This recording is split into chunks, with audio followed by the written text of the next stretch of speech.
Welcome, guys, to How the Frack We Got Here, a show that takes the news and events of the week and try to make sense out of it all. I'm your host, the most Will Buchanan, and on this show, we simply are all about the facts. There are plenty of news stations out there that simply want to do anything short but inform you. Here at How the Frack We Got Here, that's all we believe in. We go up to the left, we go up to the right, we go up to the middle of independence, we go up to all sides because there's more than one side of a story to everything, and you need to know it all in order to actually formulate your own opinion, and that's what we try to do here at How the Frack We Got Here. Thanks for listening, and hold on, it's going to be fun. All right, guys. Today's date, May the 14th, 2022. Welcome, guys, to How the Frack We Got Here, and I've got to pause that.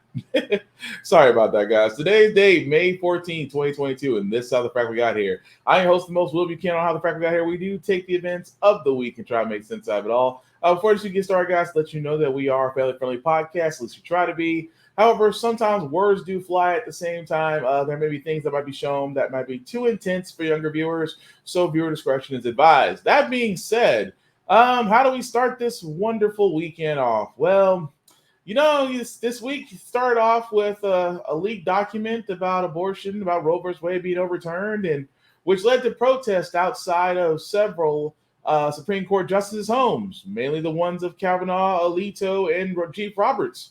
Possibly Amy Coney Barrett if anybody ever knew where they could find a religious cult.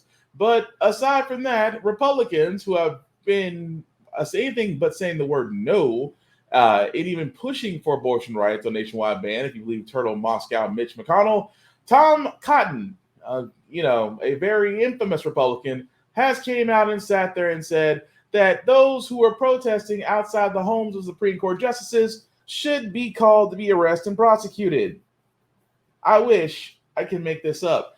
Tom Cotton says that even though his own party has sat there and said that they're going too far. But yes, Senator Tom Cotton out of Arkansas, for all those that are wondering, wants the abortion rights protesters demonstrating in front of those homes to be swiftly and arrested. But arrested for what?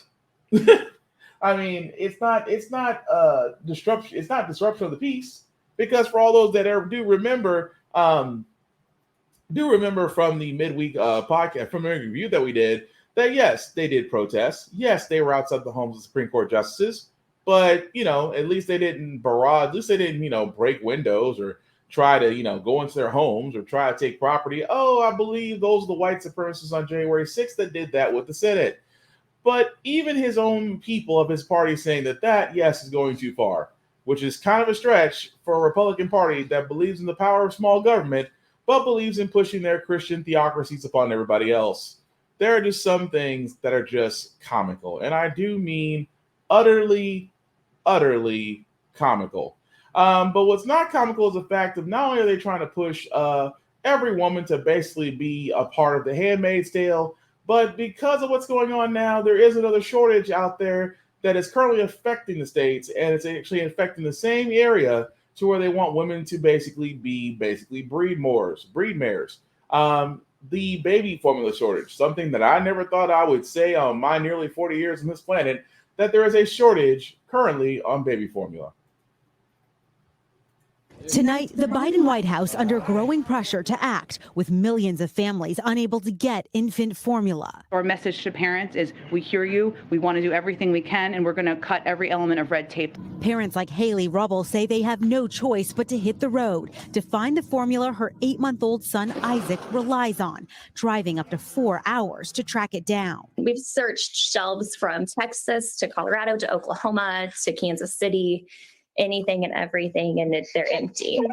Rubble is one of millions of parents nationwide searching not just for formula, but also for answers, as the national out-of-stock average rises to 43%.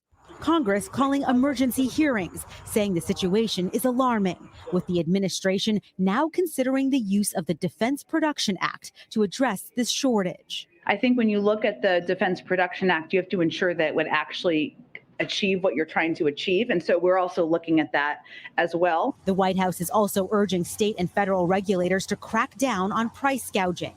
The months-long shortage is a perfect storm of high demand for formula in the pandemic, ongoing supply chain delays, and a voluntary recall by manufacturer Abbott Nutrition, prompting the shutdown of their plant in Sturgis, Michigan. The plant is the only supplier of many specialty formulas, which doctors say children with metabolic disorders rely on for life. And he's asked me a couple of times if this means that he's going to die. Mom Jordan Coleman needs it for her 9-year-old son, Carter. Each day that passes, we are getting closer to that point where we are not going to have any of his regular formula left that could put him in the hospital. Abbott now tells NBC News that it immediately implemented corrections to address the items the FDA raised following its March inspection. And subject to FDA approval, we could restart our Sturgis, Michigan site within 2 weeks. From the time we restart the site, it will take 6 to 8 weeks before product is available on shelves. But the FDA tells NBC News they're still concerned that Abbott has not addressed risks of contamination during their production process. As families face a summer of shortages, some saying that relief could come far too late. And Jo Ling is here. What can worried parents and caregivers do? Yeah, absolutely. Pediatricians all say the most important thing is do not dilute your baby's formula. They say babies' kidneys aren't mature enough to process that water. And they warn do not make homemade baby formula either. It would lack vital nutrients. And be sure to check with your pediatrician to try and switch to a formula that may actually be available. It is such a tough time right now. Well, I know you. Okay, so in the mix of a perfect storm, where you're pretty much telling women that their bodies don't matter and that they should have a baby regardless of the situation, now we have a baby formula shortages, which again, Abbott being the only supplier to a majority of these formulas, to a majority of these specialty formulas, is under the FDA crosshairs for bacteria contamination due to machinery that hasn't been replaced for many years, because Abbott was too busy making profits. Some things you just cannot make up. Some things are perfect storms, and sometimes you got to realize that unregulated capitalism is exactly how we got here, especially after the fact that now that, of course with shortages, which usually happens, people go out, probably those that don't even have babies will go out and buy formula, then turn around and sell it at a high markup. Which is, I find it interesting that the government is calling upon state and regulators to stop price gouging. It is amazing to me that you don't do the same thing for gas companies. Just saying. But one other thing I did find out, because I usually find out new things every day, and this one surprised me as well, that there are such things as breast milk banks, which are alternatives to formulas. And I did not know about this, so I started researching it myself. But there are actually breast milk banks out there that are starting to get, because of the fact of the baby formula shortages and that breast milk is an alternative, are starting to get calls from parents who may be using these services. Although breast milk is usually saved for the more challenging infants in ICU or critical health facilities, breast milk can also be used for additional babies that may not have the same dire straits as well. But as of right now, they are starting to be taxed. And I did not know, like I said, this was new to me. I did not know there was such thing as a breast milk storage bank. But it's cool to learn something. But at the same time, yes, this entire shortage is going to be a slight issue. And I do say slight issue just because it's the perfect storm. You're basically taking the rights away from women. You're basically having an issue with feeding babies. And at the same time, it just seems to be the only one producer, which currently is under FDA scrutinization, is not producing products. Perfect storm indeed. And yet at the same time, people are worried about what's a woman going on with her body. Moving right along, guys, some quick news as well, because there still might be a hiccup, a wrinkle, if you will, between Elon Musk and Twitter, as the current deal right now is currently on hold because of spam bots. I cannot make this up. Says his planned $44 billion purchase of Twitter is now postponed. The world's richest man tweeted today, quote, Twitter deal temporarily on hold pending details supporting calculation that spam and fake accounts represent less than 5% of users. The news caused Twitter stock to fall about 20% in pre-trading hours. Musk has been very vocal about wanting to remove spam bots that mimic real people on Twitter. And just days ago, he called that one of his top priorities. So let's bring in ABC News business correspondent Deirdre Bolton for more on this. Deirdre, after this tweet, Musk then tweeted again that he's still committed to the acquisition of Twitter. So what's going on here? Diane, this is so frustrating for journalists and investors alike. I mean, under normal circumstances, there is no deal on pause. There is no pause button. You're either buying a company or you're not buying a company. If you want to look at this in the larger M&A business context, this is in the Hall of Fame of weird. So, okay, fine. He just tweeted that he's committed to the acquisition. What we do know, if we look at the stock, I mean, it is still below that 54.20 price that is in theory the acquisition price. So it just shows you that Wall Street investors not entirely really convinced, even when Elon Musk said he would buy the company, that this deal was going to go through. Now, Elon Musk sends out a tweet like this and the stock falls. It has rebounded a little bit since the market opened, but we've seen that pattern before. Could he be trying to make the company cheaper as he tries to buy it? Put it this way, it would certainly not hurt what he is trying to do. That would be highly, highly questionable if it were found that he did put that tweet out for that sole purpose. I mean, the SEC would look into it. He has gotten his wrist slapped before by the SEC for something you may remember going back to Tesla and tweeting out that he had secured certain financing. So it wouldn't be the first time that he has skated very close and or over the line. I think he paid a $40 million fine a few years ago for basically posting something that he should not have posted. $40 million to Elon Musk is like our coffee budget, Diane. So just putting it in context, it didn't really hurt him that much. By the way, yeah, our coffee exactly. budget's not doing so well right now. Deirdre, and what do we know about this calculation of how many bots are on Twitter, and why is that number now in question? It remains open why he is particularly focused on this, although he has said, listen, this is an important metric for him personally. If you look at academic studies, there are people who say, okay, maybe 15% of the users are bots on Twitter. That is really up for debate. It's up to data scrapers who go through this kind of material. There was a Reuters print this morning saying that there was about less than 5% were actually bots. But, you know, Elon Musk has said, this is my number one priority if and when I do take over, is cleaning up the bots. The one thing I would just retain here is that if he does walk away from this, there is a $1 billion breakup fee. And I just want to highlight, this is basically the one concession that Twitter got out of him. If Elon Musk walks away from this, he owes $1 billion. But actually, $1 billion for Twitter would kind of be significant. I mean, they're making between $3 and $4 billion of operating profit per year. So $1 billion actually could help them out. So in a weird, strange world, even if Elon Musk walks away, maybe then Twitter gets $1 billion and they fix their own bot problem themselves. Just one of many, many, many possible scenarios. So many variables. This is unlike anything that anyone in the business community has ever seen. Well, it's So let me get this straight. The simple fact of the matter is that Elon Musk, who is poised to buy Twitter, has turned around and said he's putting a pause on it only because that there's an issue with spam bots. I'm sure it has nothing to do with the simple fact of the matter. They sat there and said that he would turn around and undo the permanent ban on Donald Trump. I'm pretty sure it has nothing to do with the fact that, you know, he believes that Donald Trump is definitely not a danger, even though there is previous evidence to say otherwise. I'm sure it has nothing to do with that statement, because the next day is when he had the issue. But then again, that's why we're surprised. It's like with these social medias. I've said it once and I'll say it again. When a rich person buys something, it's not buying it for the sake of keeping it freedom or for the sake of, you know, respecting our areas of location. The simple fact of the matter is that he's going to try to figure out a way to make money off of it.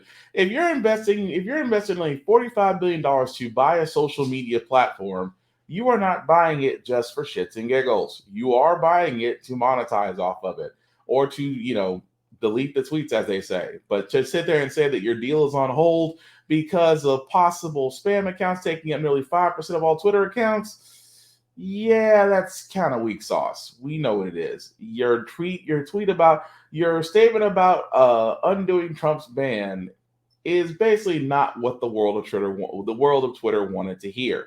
But we'll follow that story as it comes along. Some weird things I'll say before again, and I always find myself repeating these things, but you know, I have to give it to those who talked about Biden, because when Biden was running for president, they were like, oh no, the crime laws will come back. And I was one of those saying, well, I hope it's not. I mean, the crime bill of 1984 was definitely devastating. At the same time, we really didn't need it. We hope it doesn't surface again. And then you see stuff like this. Before, and I'll say it again, to every governor, every mayor, every county official, the need is clear. My message is clear. Spend this money now that you have. Use these funds we've made available to you to prioritize public safety. Do it quickly before the summer when crime rates typically surge. Taking action today is going to save lives tomorrow. So use the money. Hire the police officers. Build up your emergency response systems. Invest in proven solutions. We have an expert here with us who's one of the best, who's best at those solutions. Reggie Moore. Reggie's heading up a new comprehensive statewide violence prevention program in the state of Wisconsin, a program that's grounded as what's known as community violence intervention. Community violence intervention is about using tested messages, community leaders, community members to directly work with people who are the most likely to commit gun crimes or become victims of those gun crimes. And it works. They intervene before it's too late with public health and safety approaches that work. And your Governor Evers, has invested $100 million in the rescue plan to expand these efforts across the state of Wisconsin. So thanks for everything you're doing, Reggie. I appreciate it. And more states and communities are going to do the same thing. We need more of these programs. And we need states and communities to invest in things like jobs and training for young people, summer programs, drug treatment and mental health programs, housing, criminal justice reform, reentry support for people coming home from after incarceration. As I said in the cabinet room, you know, the idea that when you get let out of prison after serving your time, you get $25 and a bus ticket, and you're going to end up under the same bridge you came from before. But you should be entitled, if you've served your time, to everything from Pell Grants to food stamps, the whole deal, to be able to take advantage of changing your life. And my administration is investing in those elements. The cities, the counties, and the states should be doing the same thing with the money they have. Okay, so I hate to say it, but those people are probably right at this point. So if you're not wondering, yes, President Biden is referring to the bill to where $10 billion is going to the states to crime prevention. So it's going to law enforcement. $10 billion. Amazing. He can make sure that $10 billion can go to the states for law enforcement. He can make sure that $1 billion package for you, a $40 billion package for Ukraine is needed there for assistance and aid in military. But yet, student loan debt, we can't really do anything about that. Here's the problem I have with this. This is the crime bill all over again. The crime bill that Republicans and Democrats did both vote for, where it does call for increase in law enforcement, call increase for hiring officers. It called for increase in penalties. The 3-strike rule was actually implemented. And the only people that profited off of this was the corporation that owned prisons, because prisons were full to the brim. They actually had to build more prisons to actually house these people. And it seems like history is repeating itself because, again, instead of actually investing in communities where high crime rates are equal to, unequal or loss of financial and educational opportunities or job opportunities, because when you take those three things out of a neighborhood, yes, crime is going to rise. But to combat it does not mean that we need to basically give law enforcement more money. We should be investing more in the communities, which at the end of it, he does say, but not to the same extent as where he's telling the states to do what you will. Because for most states, whether it be conservative or Democrat, that money will go to law enforcement first before it goes to the community. And that is beyond messed up. Because here's what happens. Because my thing is, when you give more money to law enforcement, that basically empowers them to keep doing what they're doing right now. Especially in the sense, especially since you're a minority, you get scrutinized twice as much. Even more so, where you could just simply be driving down the highway, and because an officer says something, that it puts you through something that no one else would go through. Like this next story I'm about to play, which is the exact reason why I say that giving more money to law enforcement instead of investing in communities A big mistake. And one of these reasons is because of that. It started with a stop, as routine as any other. A large bus pulled over in South Georgia late last month. The reason I'm stopping is for a left lane violation. On board, members of the women's lacrosse team from Delaware State University, a historically black school. The team was returning from a match. This body camera video shows officers speaking with the driver when one officer says their drug-sniffing dog gave an alert outside of the bus. His colleague responded, There's a bunch of dang schoolgirls on the bus. There's probably some weed, maybe. That's when officers began to search the luggage. So if there is something in there that is questionable, please tell me now. Because if we find it, guess what? We're not going to be able to help you. Okay? At one point, a deputy found a wrapped package. A student tells him it's a gift from her aunt. We're going to open it. We have to. In the end, no drugs were ever found. Now the team and their coach say they were victims of racial profiling. The officers were just saying they do it to everyone and they weren't singling us out. Sydney Anderson plays on the team. Did you believe the officers? Not at the slightest. I think they came on the bus, saw that we were a majority black team, and just assumed that we had drugs on us. But the Liberty County Sheriff says in a known drug corridor, other vehicles were also searched. I do not exercise racial profiling, allow racial profiling, or encourage racial profiling. For what I have gathered, I believe that the stop was legal. Tonight, Delaware's governor is calling the incident upsetting, concerning, and disappointing, and the state attorney general is calling on the DOJ to investigate. Blaine Alexander. So again, this is one of the reasons why I stand and say, yeah, Biden just empowered folks like that. Where again, the whole idea was, well, the bus driver took a left turn lane, a left wrong lane. The dog comes out, the drug dog comes out. And it's like, oh, the drug dog gave a signal that there is possible weed, that they detected something outside the bus. And I say this all the time. This sounds like a whole bunch of sheriffs looking for probable cause. Oh, the drug dog. What is it, Rusty? Rusty ain't smelled shit. But who are we to judge? The person that has the canine is the one that works with the animal. He can sit there and say, oh, he detected something. Oh, probable cause. Right there. All he needed was probable cause. You go on there, and you even hear that. Well, it's a bunch of black people in there. It's probably some weed. Profiling. It's probably some weed. Here's my whole thing, and I will still argue this. Now, keep in mind, I don't smoke marijuana. I don't take edibles, but I have nothing against those that do. I have been saying I'm a big supporter of marijuana just because it is an alternative. It's a cash cow. We've seen it in many other states. There are many, many applications, both medical and mechanical and medicinal, aside from medicinal, could definitely be used. I am not against marijuana. But until marijuana is completely declassified as legal in all 50 states, officers will use this as probable cause to stop somebody. And I still say it's bullshit that they bring out a drug dog that's going to stand and say, well, they didn't take marijuana, and decided to search the entire bus. This isn't El Chapo, okay? It is basically an HBCU lacrosse team who's probably traveling home. And because officers decide to fuck with them, that now they have a stigma. And I've said this all the time.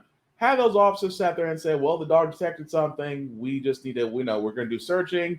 Here's the thing about, the wonderful thing about profiling, and I know it sounds very oxymoronic how I said that. The wonderful thing about profiling is which officers are already going to be dicks to you.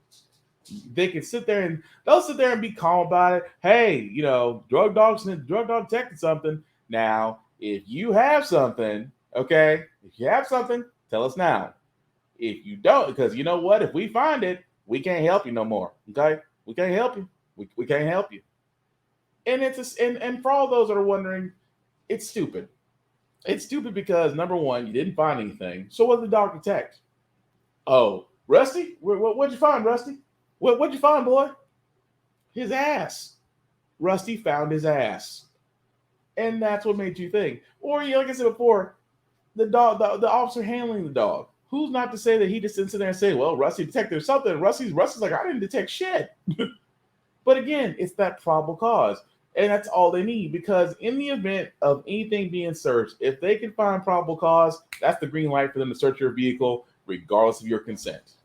And for those men and women on that bus, you can tell a lot of them, because I hate to say this, and I say this all the time, every black person out there has a story with the police. I don't know what it is. It's like our rite of passage, that unless we actually have that out there, everybody has a story about police. Everybody does. Every black person does. But now those women out there are gonna be like, you know what? That's all you'll see us as. Oh, there's gotta be a bunch of black people on there, so it's probably some weed, maybe, and you didn't find anything. And then you have the head of the sheriff's department is going to sit there and say, well, I'm going to back up my officers. They didn't do anything wrong. So no one's going to question what the dog found or lack of evidence thereof. That's the thing that bothers me. That's the thing that bothers me about using dogs. Don't get me wrong. I'm a dog lover. I love dogs. But at the same time, there has to be some accountability. If you didn't find anything, then what set them off? Or which one of y'all holding the dog was lying your ass off? Because that's what it was when they didn't find anything. It's like, oh, well, it's just routine. It's an area that's known for drug trafficking. Every car gets stopped. Every car gets stopped and searched. Really? So, popular in a state like that, you're going to sit there and tell me for a quote-unquote high drug trafficking area, you're going to stop and search every car that comes through there? Yeah, I'm calling bullshit. I really am. I don't think El Chapo is coming through there anytime soon. And especially now that you basically pulled over a bunch of black people who now have this whole, now to add more to the fact of why we distrust law enforcement, that's why. And you shouldn't be surprised about it. But I can understand why I say racial profiling, because it's got profiler written all over it. Wouldn't it happen to kids from Duke, wouldn't it? But that's just me. But moving right along, guys, I did also, not to go away from abortion, I did say Democrats had to do something, and well, they did, as symbolic as it was, but we should not be surprised about the outcome, especially from one shocking no from Democrat. I'm Hallie, and we just watched a symbolic moment in the Senate at a time of historic generational change, potentially, when it comes to abortion rights. A bill that would have protected those rights federally, failing tonight, with one Democrat joining all 50 Republicans to block it. And Vice President Kamala Harris stepping in front of microphones to explain the stakes here. Sadly, the Senate failed to stand in defense of a woman's right to make decisions about her own body. And let's be clear, the majority of the American people believe in defending a woman's right, her choice to decide what happens to her own body. We also just heard, as we were walking into the studio, from President Biden, who says, quote, Republicans in Congress, not one of whom voted for this bill, have chosen to stand in the way of Americans' rights to make the most personal decisions about their own bodies, families, and lives. Again, we know that this vote seemed destined to fail. So why hold it in the first place, right? Well, it's a midterm year. And Senate Majority Leader Chuck Schumer, the top Democrat in the Senate, wants to put every one of those members on the record to try to show voters what could happen if the court overturns Roe versus Wade, as a recent leaked draft opinion shows a majority of justices are willing to do, and if Republicans take control of the Senate after the November elections. For their part, Republicans are calling the bill that failed today extreme. We've also seen today and for the past week now, justices and senators even facing safety concerns, they say, as protesters rally outside their homes. That's become a flashpoint, too. Let me bring in now with all of this, Ali Vitale. And Ali, again, this is all unfolding in just the last hour or so on Capitol Hill. Yeah. Senator Schumer called this one of the most consequential votes the Senate will take in decades. And yet what's so interesting, even with House members marching over to the Senate chamber in this big sort of show of force, it seemed like a fairly routine vote as it actually went down, right? Where do Democrats go next here, Ali? Yeah, that's exactly right. You know, this thing, we knew it was going to fail, but it ended with a whimper, not a bang here. And I think that was what was so striking, was after seeing a week of lead up, fiery speeches, promises to codify Roe and to protect the right to an abortion in the United States, something that's been protected for almost 50 years by the Roe versus Wade decision out of the Supreme Court. Democrats failed to do it, and it was a pretty low-key moment here on Capitol Hill. The larger question, too, too, of what happens next is really interesting because, quite frankly, in talking to advocacy groups today and other senators and lawmakers up here on the Hill, there's really not much they can do at the federal level beyond this vote, which of course went nowhere.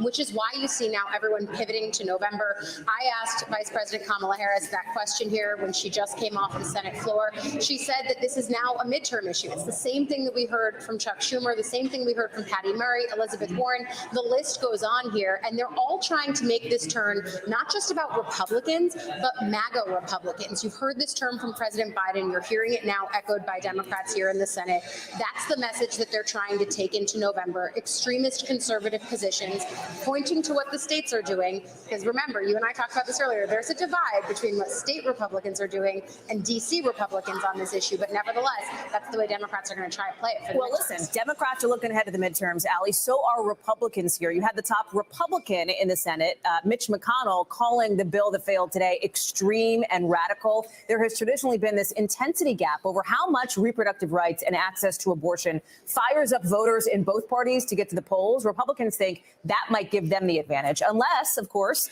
some Supreme Court decision in the next couple months that overturns Roe, as is anticipated, although not final, changes the game. That's right. This is kind of one of those things right now of what impact this will have on the midterms. Everyone's right until someone's proven wrong here, because we are truly in untested territory. For the last 50 years, Republicans and Democrats alike have been able to campaign on the theory of abortion and abortion access. Now we're at a point where the Supreme Court is about to decide this, and it's going to be decided that you effectively have half of the states in the United States restricting abortion and the other half of the states in the United States either protecting it or just allowing it to happen within their state lines.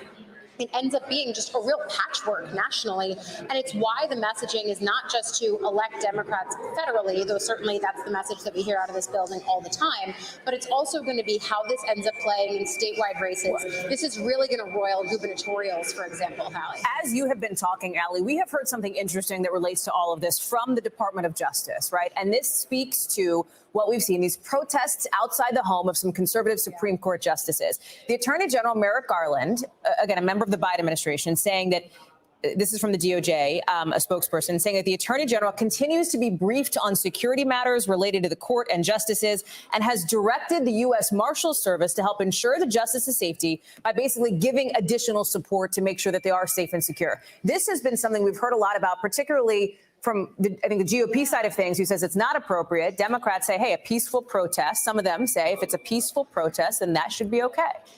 Yeah, and that is one of the battle lines that we're seeing now on the Hill. Even just last week, when this leaked opinion came out, we saw 8-foot-tall fencing go up outside the Supreme Court. That's not typically a building that we see fencing around. It's one of the places where Americans can have access to the front of it broadly when they're coming here taking pictures and whatnot.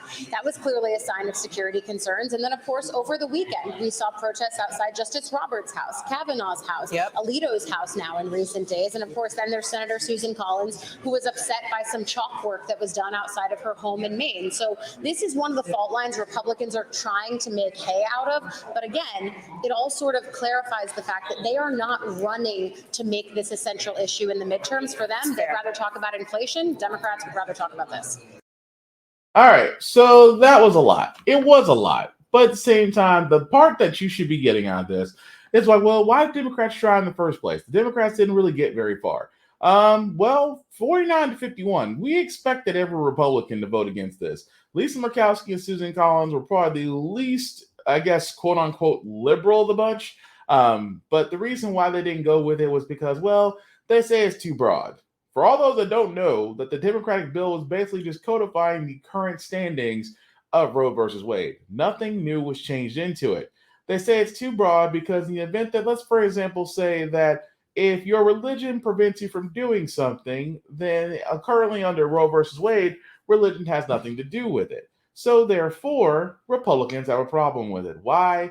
Because let's just say you're at a Christian-based hospital, and let's just say that you're getting an abortion, and that the person there is saying, well, it goes against my religion to perform it. If you're taking federal funds, you don't have a right to claim religion. You don't.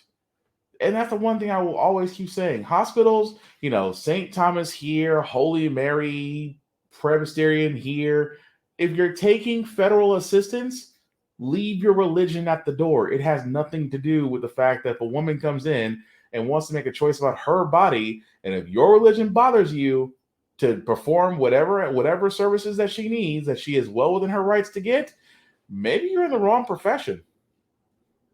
I mean, just saying.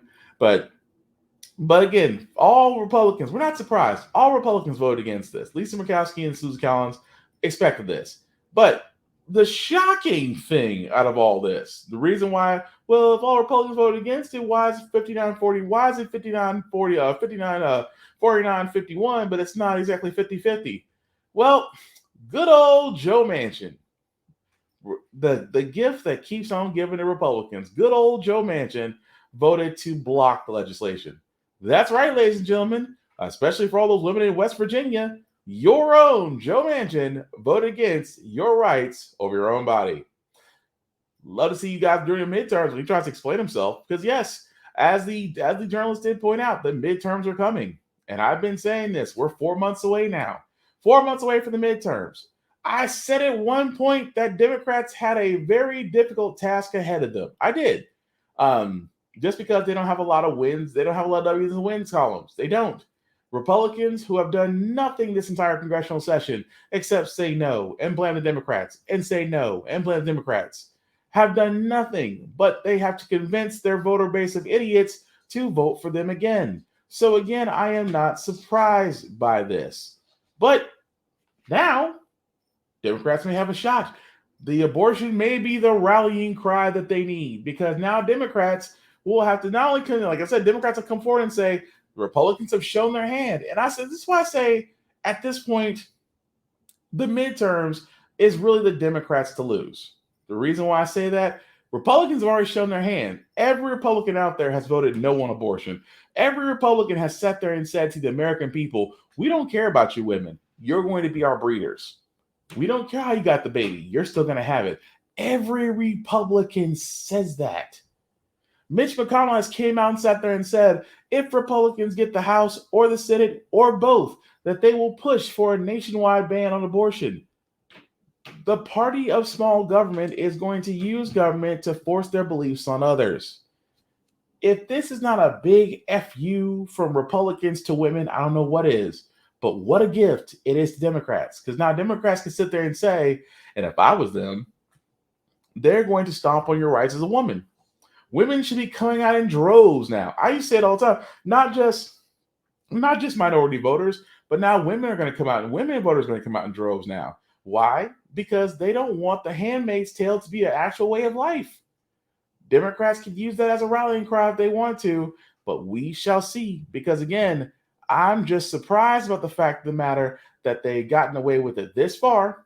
But as I said before, if you're in West Virginia, I would love to see who's running against Joe Manchin, because he just gave you a wonderful gift to go against him on, because Joe Manchin just proved he does not care about women.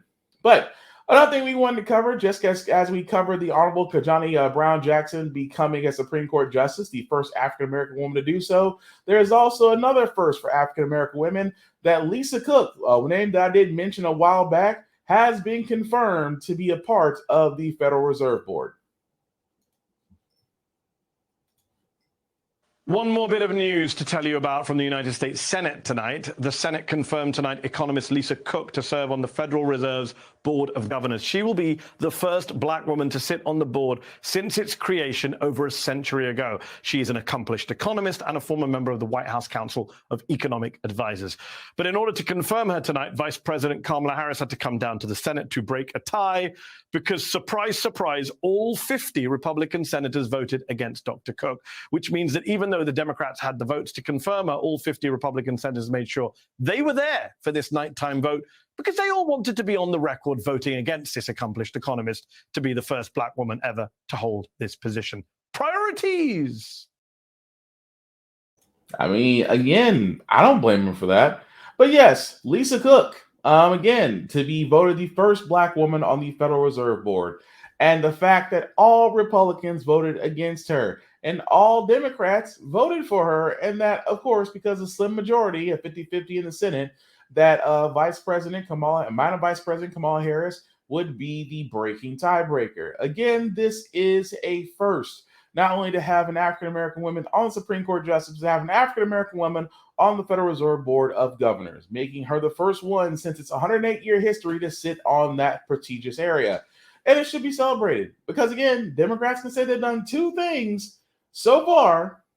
I mean, yes, they couldn't pass Build Back America. They couldn't pass the George Floyd Police Reform Act. They couldn't pass the John Lewis Voting Rights Act. They couldn't pass the National Votes Right Act. They barely got the Lynching Act passed. But hey, you got two black women in areas that we did not think you could pull it off. So kudos to you. But this does not take away from the fact that Lisa Cook does deserve her position and is happily there, and we're all for that.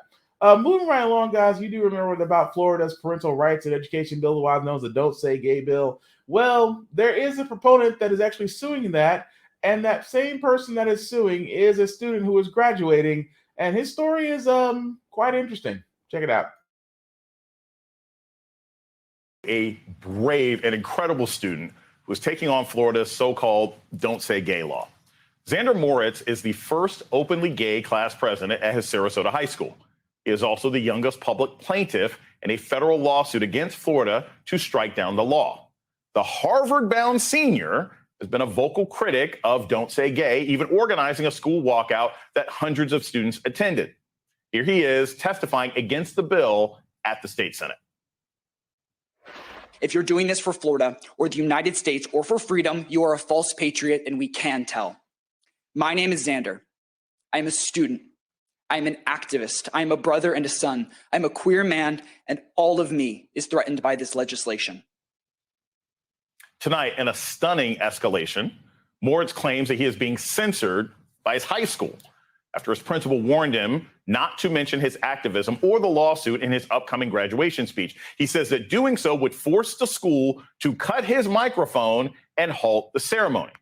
But Moritz is fighting back and speaking out, organizing a Say Gay initiative that aims to send 10,000 stickers to seniors across the state to wear as they walk across the graduation stage. Just moments ago, we got a statement from the school district saying, quote, all material is reviewed and approved by school personnel to be sure it's appropriate. Also, quote, schools administrators review student speeches for appropriateness prior to graduation in a manner that is consistent with existing law, including the First Amendment. I don't know what that means, but I know that these people will. Xander Moritz is my special guest tonight, along with one of his attorneys in the suit, John Quinn. Xander, first off, I just want to say I am incredibly impressed with what you're trying to do, with what you're standing up for, and you are a role model for kids in and out of school and adults as well. So I'm very honored to speak to you tonight. I want to start with this. You were told by your principal that they may cut your microphone. Did the principal specifically say, some kind of activism is good or bad? Or did he specifically say, if you mention anything about your queer identity, that they're going to cut the mic? What were the parameters that he laid out to you, or that your principal laid out to you when they sort of put out this threat? So the parameters were very vague, as the language of the bill is, and as everything involving this LGBTQ censorship is. I came into the meeting and the room just felt disgusting. It's like when a jury is going to sentence someone to death and they don't make eye contact and everything's choppy and weird. And then they let me know that the reason it was problematic is because the activism is controversial. And that was heartbreaking and made me tremendously angry, because I was told that my human rights are controversial, and then I was told to go for a good day. So, John, I want to ask you this, because this is sort of the legal question. The Don't Say Gay law specifies that teachers in public schools cannot talk about sexual identity, queer identity, or anything else like that when it comes to instruction in the classroom. Would that apply to a graduation speech? Is that still considered an instructional environment? I mean, how does the Don't Say Gay law have any impact on what Xander is trying to do? Well, Jason, the question you've asked highlights and underscores the vagueness of this law, which is one of its quintessential problems. It prohibits classroom instruction, an undefined term, by teachers or third parties, school personnel or third parties. One of the questions we've raised is, does that mean students? What happens when students speak in school about their own identities, their own families? This is highlighting exactly the kind of vagueness that invites discrimination and censorship. And what's so critical here, this law isn't even in effect yet. The message from Florida's legislature and Florida's governor has already been heard by school districts. This is all going to get much worse as the bill actually takes effect in July, unless it's stopped, which is what we're trying to do. Xander, there are stories like this all over the country of young people being censored or being told that their very identity is a problem. I want to take this back to just in your school, walking around the hallway. What are other high school students saying to you? I mean, when you walk down the hallway, are people like, hey, Xander, this is really cool, I'm with you? Are the other students afraid of you? Are they being told by their parents, don't be around Xander Moritz? What's it like going to school every day, being an activist in an environment where the entire state is trying to cancel your existence? So this just blew up, but I've been working on the activism and organizing that I've done around my rights and human rights for several years. And when it really first started, it was pretty polarizing in school, but I would say that my community has been excellent and the majority of my peers have always had my back.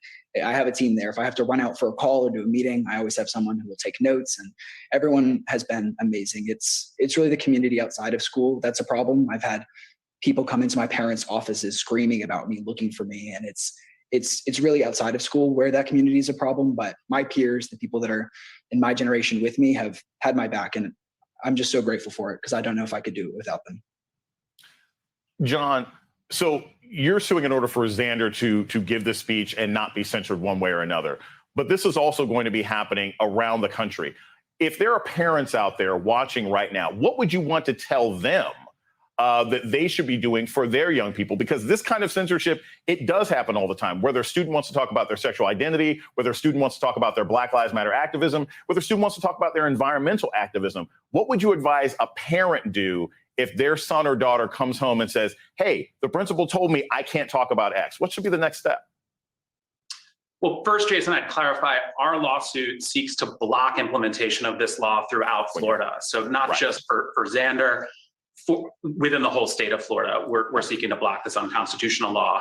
As for what I'd suggest for parents elsewhere, of course, I'd advise everyone to create a loving and supportive environment for their children, to create supportive families, and to engage with their communities and try to ensure that their communities and their schools abide by the requirements of the Constitution and uphold the rights and the equal dignity of all of our citizens. So again, I love that story just because, number one, I said this was going to happen the moment that Don't Say Gay law was going to pass, that it was not going to hold up, that it was going to cause a lot to happen. And I like the fact that someone was suing it just because you're not going to silence me. And it's a high school valedictorian that's Harvard bound. And the simple fact of the matter is that, yes, that law is completely trash. That, again, it's not about controlling. It's not about giving parents rights and controls in the classroom. It is literally and figuratively about, let's not talk about the fact that the other things are out there besides heterosexual people. I do not understand it. You would think, I say this all the time, kids are probably the most understanding people out there outside of adults. They are understanding. If you teach to them properly, they understand. They're actually more cultural sensitive and aware of the world around them because we basically expose them to that in a positive manner. However, you get people out there that we don't want to talk about homosexuality. We don't want to talk about the LGBTQ plus community because we don't believe in it. Our Bible, go down the list of everything, of our usual bullshit excuse they usually give. But the simple fact of the matter is yes, they're out there. And they should be proud of what they are and of their accomplishments, especially from high school graduation. It always kills me at high school graduation. If you're the valedictorian, number one, do you know how increasingly difficult it is to be the valedictorian of your high school class or the salutatorian? This is definitely a bad time to pronounce it, so find out you can't pronounce some words. But if you're either one of those two things, number one, extremely difficult. That means you are the head of your class, the tip of your spear. And if you get that, or the salutatorian or salutatorian, bravo, you've earned it. But being that you're the valedictorian, you do have to give a speech in graduation. And I love how, we need a copy of your speech so we can approve it because we don't want it to be inappropriate. So he can't talk about his time, being that he's a part of the LGBTQ plus community, that he can't talk about it, or the fact that he can't talk about that he had to face a lot of challenges and oppression just because of who he is.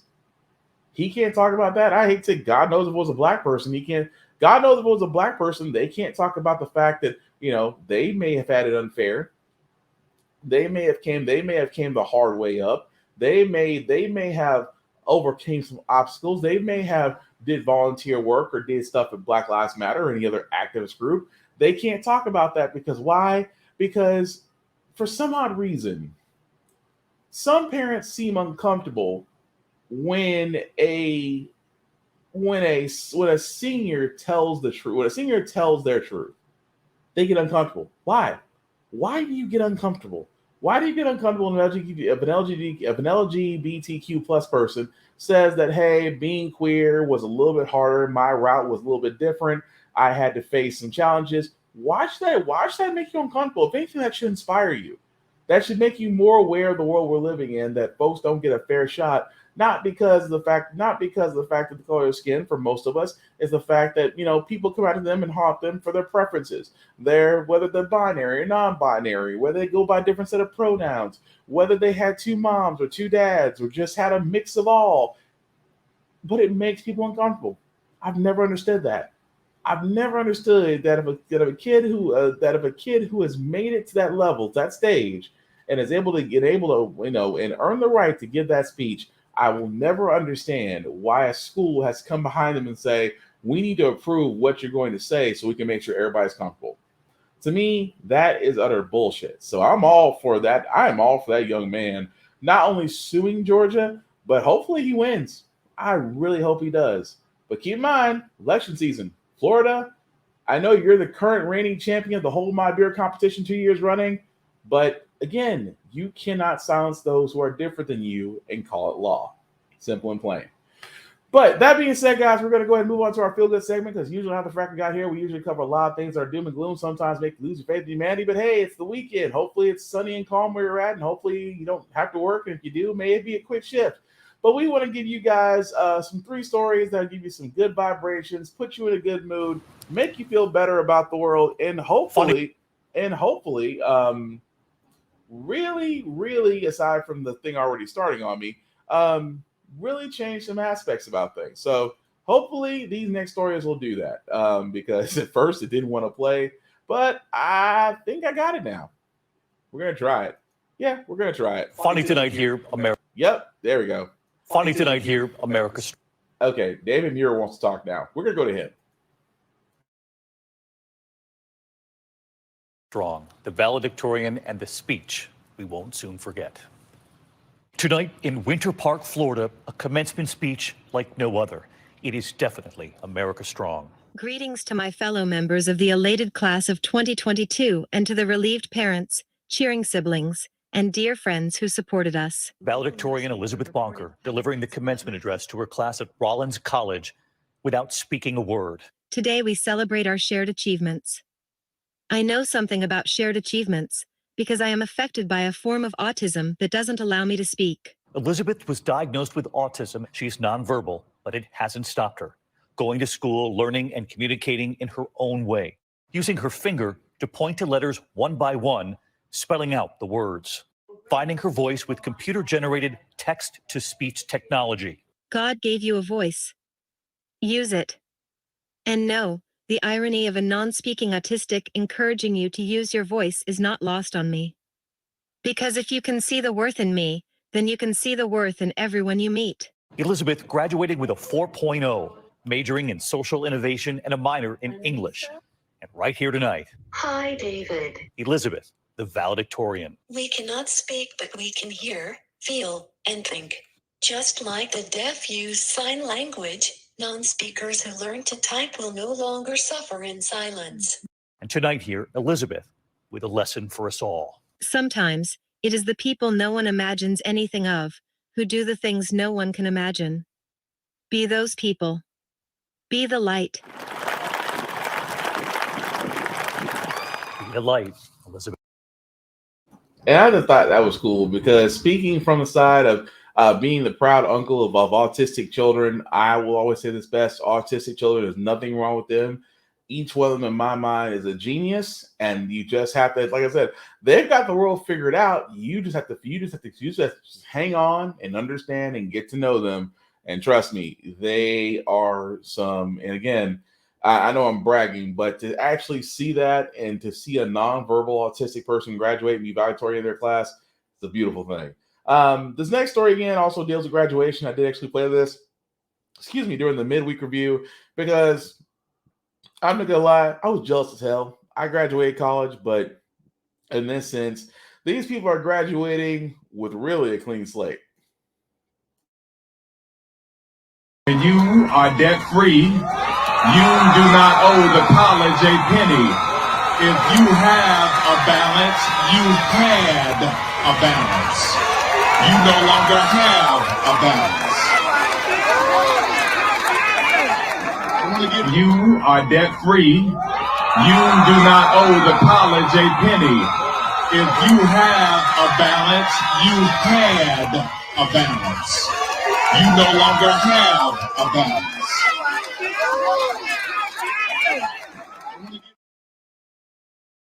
And it's just something about that. Yes, that was a graduating college that just found out of Wiley College, a historical HBCU. They just were told that an anonymous donor has paid off their college debt. And like I said before, I know we talk about college debt a lot on here, but there is no more of a special feeling than graduating, not only with a clean slate, but at the same time, no debt. Nothing to tie you to the ever-longing debt that some people are managing to pay off. Some people are hoping that Biden comes to his senses because, let's just be honest, the jobs are not paying what they should be paying when we initially went to college.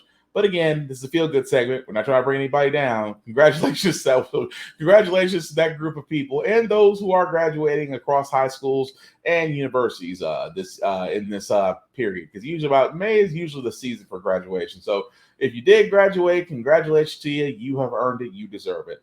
The last story I got, guys, is something that makes me just wonder because this man, people, I always say there are superhumans among us, especially those people. Because in my mind, if you make it to 90 or at least 100 plus, your genes need to be studied. In this case, this man was not only 100 years old, but also set a new world record in running. I'm not doing enough in life.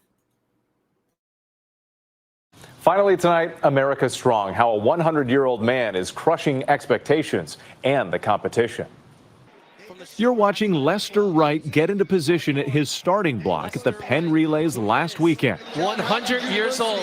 This is going to be something exciting. You heard correctly. Wright turned 100 the day before the race. The crowd is going nuts for him. They just announced his age. There they are off. Competing in the 100-meter dash in the 80-year-old plus division. As Lester Wright is coming down hard. Look at his arm swing. He's moving. He is cruising. Finishing the race in 26 seconds, setting a world record for centenarians. He goes 26:34. Wright has been a runner for decades, first for his high school track team in the 1930s. A World War II Army vet, he earned 4 Bronze Battle Stars. Later in life, he went back to running as a hobby to stay healthy. Married to his high school sweetheart Adele for 80 years. They say the key to their success, doing everything together. We bowled together, we ran together, we played together, we went to the movies together. The couple blessed with 4 children, 6 grandchildren, great-grandchildren, and great-great-grandchildren. The man from Shore Athletic Club. At 100 years young, Wright is still competing and inspiring others. I really enjoy it. It's something that I never thought I would do. As I'm so proud. I just go right in with it. Making the rest. Again, 100 years old, ran a world record, 26 seconds, and ran 26 seconds was his time, a new world record at 100 years old. I ain't doing shit. Look, I'm just being honest. I see again, his DNA needs to be studied. 100 years old. If you make it to 100 years old, 90, 100 years old plus, your DNA needs to be studied, number one. Number two, the fact that he was still running and actually did a new world record. And the man's life is a story in itself. And I have to give that man his props, because that just makes me want to hit the gym and hit the track again. I said that dude at 100 is still living life. And I'm just like, I've got to do better. But anyway, that's going to do it for this podcast, guys. Do thank you all for watching, for liking, for letting people know that we're live. Certainly appreciate it. Before we get out of here, let's do some shameless plugging as I usually do. Shout out to the guys over at RA and Geek, Present Geek Sour, for allowing me to share my podcast on their page. I certainly appreciate that, fellas. You can definitely check them out on Facebook as well as YouTube under the name Geek Salad. Also, shout out to my buddy Vaughn at Big BZA Dot, where you can find him on Facebook, and Big BZA Dot on all socials, where he is posting some short clips, but he will be back to podcasting form very soon. But definitely check him out, Vaughn Westman on Facebook and Big BZA Dot on all socials. As for yours truly, guys, my IG handle is BlackRock447. You can definitely find me there, as I usually post a lot of things on Instagram. Really reviews of movies, television, video games, and also some gym stuff, because I do a couple push-ups. At the same time, guys, I'm all about pushing for motivation. I do usually post motivational quotes or things that come to mind, because in this day and age, we really need to be pushing each other forward, motivating each other forward to a positive space, to finally let go of what's putting us down and actually uplifting each other. Because I truly think if we just do these things, aside from just being kind and being decent, because I've always said it takes zero energy to be nice, it takes everything in you to be a dick. If we start actually treating each other like decent human beings and being kind and being nice and just trying to help each other, uplift each other, imagine the world a different place. At the same time, I am unapologetically Black. I am rooting for everybody Black. If you're successful, I'm going to appreciate you. I'm going to celebrate you. Even if you may not like me, I will still celebrate you, because again, we need to get back to doing those things that we used to, that our ancestors used to do, and still do, some of them, back in the day. But we still need to be a part of that. That ticker that you've been seeing at the bottom, guys, I'm just going to go ahead and blow it up for you. If you copy and paste that into your browser, it'll take you to my link tree that has the Facebook and YouTube groups for all of my podcasts. How the Frack we got here, Get Bit, and of course, the Optimus Podcast. Definitely like, share, subscribe, tell the people about it, because we always are trying to do different things. And like I said, just trying to spread the message and get the movement going is all I'm basically trying to do. And hopefully have some fun and entertainment along the way is what I try to do. But definitely check me out there. The last thing I'll say before I get out of here, guys, again, please wear a mask. COVID-19 is real. The numbers, the cases may be going down, but it's still out there. It may not be talked about as much, especially with the abortion, news of abortion and shortages, things of that nature. We still need to be prevalent. We still need to be protected. We still need to do everything we can to make sure we're finally getting past this pandemic, and then we'll get to some sort of normalcy. That being said, guys, how the Frack we got here, all we try to do here is a simple message. We're not trying to persuade people or reinvent the wheel. We are simply just trying to give you all the information and allow you to make up your own mind for yourself. But we also want to provide a logical view to go along with it. When we actually are informed, we do better. We're progressive. We move forward. We try to right the wrongs of our past by making decisions now that we should have done back then. As you've already seen, we've elected our first African-American female judge to the Supreme Court. We have just now elected our first African-American female to the Federal Reserve Board of Governors. Things can happen if we can put them together. But that's what happens when we learn from our history. We actually move forward. When we don't learn from our history, we are doomed to repeat it. That's why we keep asking ourselves, why does everything still go up our paycheck? Why are we electing different politicians, but still the same old game? And most importantly, how the Frack we got here. Thank you all for watching, guys. If you're watching this on the playback, please comment if it's live. I still want to know what you guys thought about everything that we discussed today. Aside from that, please take care of yourselves and each other, and we will all get through this.